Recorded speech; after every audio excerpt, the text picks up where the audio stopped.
नमस्ते विद्यार्थी मित्रों। हमने इकाई 4 उठो धरा के अमर सपूतों में उसके कवि द्वारिका प्रसाद माहेश्वरी के बारे में जाना। आज हम इस काव्य की समझूती जानेंगे। उठो धरा के अमर सपूतों पुनः नया निर्माण करो, जन जन के जीवन में फिर से नव स्फूर्ति नव प्राण भरो। इधर कवि कह रहे हैं कि धरती की अमर सपूतों, धरा यानी कि धरती की अमर सपूतों, सपूत यानी कि कुल का नाम रोशन करने वाला पुत्र। तो अमर सपूतों, धरती का पुनः नया निर्माण करो, फिर से नया निर्माण करो। जो गुलामी की रात थी वो बीत गई है और आज़ादी स्वतंत्रता हमें मिली है, इसलिए हमारे देश का नया निर्माण करो। जन जन के जीवन में फिर से नव स्फूर्ति नव प्राण भरो। जन यानी लोग, नव स्फूर्ति, स्फूर्ति यानी उत्साह, नया उत्साह। लोगों के जीवन में नया उत्साह और नए प्राण भर दो। ये आलस और नींद त्याग कर नया उत्साह और नए प्राण लोगों के जीवन में भर दो। नई प्रातः है, नई बात है, नई किरण है, ज्योति नई। आज़ादी की नई सुबह हो गई है, नई चर्चाएं हो रही है, विचारों की नई किरण इस जग में फैली हुई है। लोग इसके प्रकाश से, ज्योति से, इसके प्रकाश से स्वतंत्रता का अनुभव कर रहे हैं। नई उमंगे, नई तरंगे, नई आस है, सांस नई। नई उमंगे, उमंग यानी कि उत्साह, और नई तरंगे यानी हौसले की तरंगे। तो नई उमंग और नए हौसले की लहर अभी चल रही है। नई आस है, सांस नई। आस मतलब आशाएं और सांस। तो नई आशाएं लोगों के मन में जगी है और देशवासी इस आज़ादी में खुलकर सांस ले रहे हैं। युग युग के मुरझे सुमनों में नई नई मुस्कान भरो। जो युगों से मतलब गुलामी की जंजीरों में कब से जकड़े हुए लोग थे, उनके जीवन में फिर से नई मुस्कान भर दो। उठो धरा के अमर सपूतों पुनः नया निर्माण करो। डाल डाल पर बैठ विहग कुछ नए स्वरों में गाते हैं।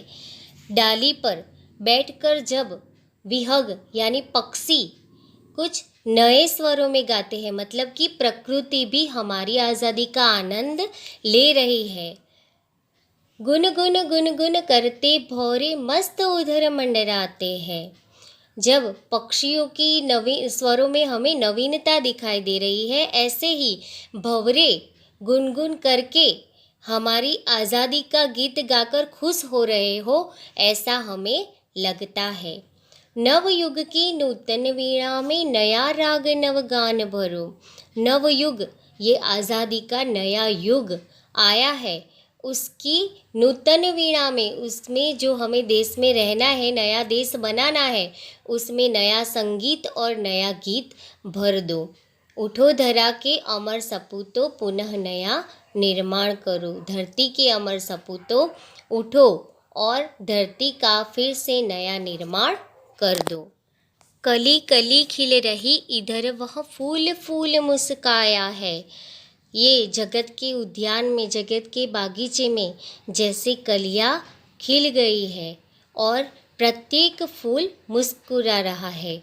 मतलब कि लोग जो गुलामी की जंजीरों में जकड़े हुए थे, वो सब स्वतंत्रता की सांस लेके खिल गए हैं, खुश हो गए हैं, और खुश होकर सारे के सारे लोग मुस्कुरा रहे हैं, आज़ादी की एक नई सांस ले रहे हैं। धरती माँ की आज हो रही नई सुनहरी काया है। धरती माँ की जो धरती है उसकी काया, काया मतलब शरीर, उसका शरीर सुनहरा रंग का हो गया हो, ऐसा लगता है। जैसे सूर्य का प्रकाश फैला हुआ हो देश में और धरती माँ की जो काया है वो सुनहरे रंग की हो गई हो, ऐसा लग रहा है। नूतन मंगलमय ध्वनियों से गुंजित जग उद्यान करो।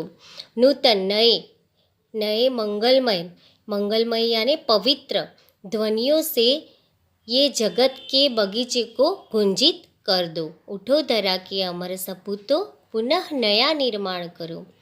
सरस्वती का पावन मंदिर, शुभ संपत्ति तुम्हारी है। सरस्वती मतलब हम विद्या की शुरुआत करते हैं तो सरस्वती माता की आराधना करते हैं। तो हमारा देश वो सरस्वती माता का पावन यानी पवित्र मंदिर है।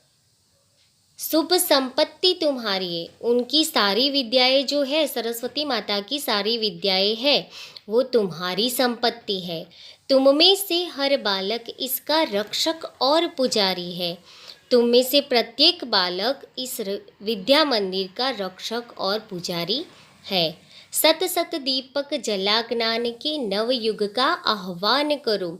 सत यानी 100, सैकड़ों दीपक जला के यहाँ पे नव युग का आह्वान करो। नए युग को तुम ललकारो। नए युग का निर्माण करने के लिए तुम तैयार हो जाओ और इसी प्रकार तुम ज्ञान पाकर देश के भविष्य को उज्जवल बनाओ। उठो धरा के अमर सपूतों, पुनः नया निर्माण करो। मतलब धरा के नए अमर सपूतों, उठकर हमारे देश का नया निर्माण कर सबके जीवन में उजियाला फैलाओ और भविष्य को उज्जवल बनाओ।